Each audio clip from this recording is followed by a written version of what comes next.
Dekat tangan aku ni adalah mesin potong rambut daripada W Mark. Kalau korang tengok dekat beg kuning, ada macam-macam warna dan ada macam-macam pilihan. Tapi kalau nak lebih berbaloi, beli yang set macam ni. Dapat satu magic feeder, dapat trimmer, lepas tu dapat alat-alat gunting dan sikat dan juga kain.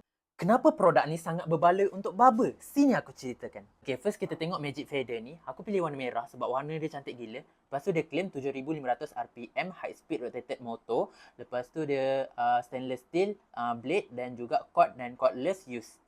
So, jom kita unboxing. Okay, ini dia. Oh, cantik gila guys. Oi. Ni dia punya kepala.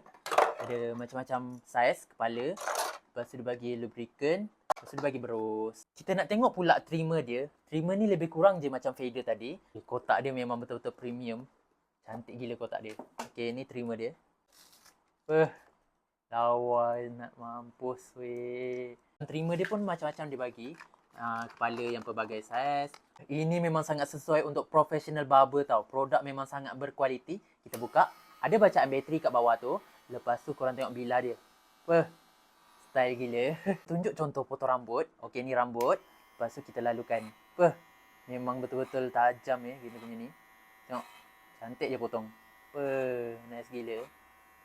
Bateri dia pun tahan lama. Lebih kurang 4 jam boleh guna.